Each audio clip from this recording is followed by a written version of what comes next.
My name is Susan O'Byrne and I make ceramic animals from paper clay, paper porcelain and wire, nichrome wire.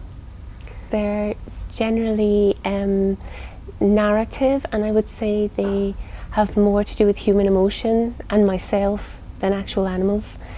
I developed, I suppose, the technique of making them when I was in art school in Edinburgh College of Art, and while I was there I was really interested in drawing actually, and the intensive drawing program that they have specifically at the beginning of the course, and I loved drawing with line and with collage. And when I went into ceramics I found eventually that line and the collage wanted to become three-dimensional, so I started drawing with wire and collaged pieces of clay.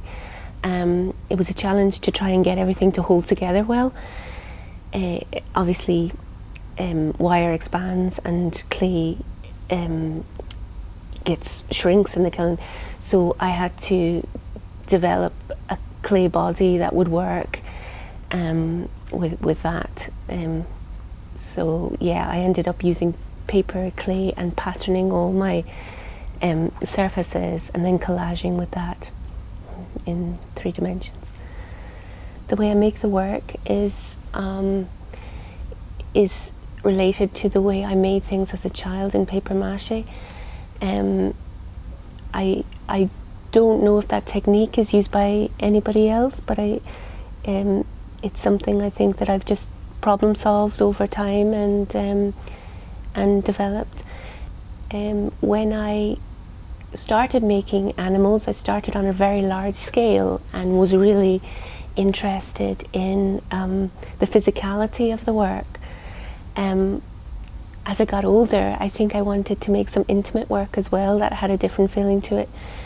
I found the process difficult to translate onto a smaller scale, so I discovered that I could get the same aesthetic on a smaller scale if I made small maquettes in paper mache and then made molds from those and then cast the work to get that kind of awkward, angular feeling. And I quite like the mix of processes now. I quite like working on a really large physical scale and also a kind of a domestic, intimate scale. It's interesting to change between the two.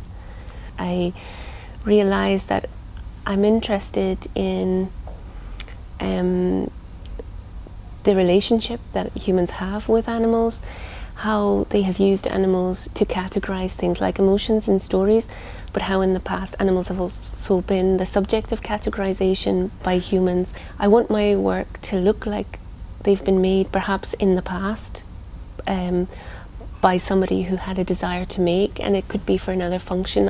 I like some of the work to look like it maybe had a religious function in the past, but I also am quite happy for some of the work to look like it was made at a kitchen table and probably stitched together just out of the need to make.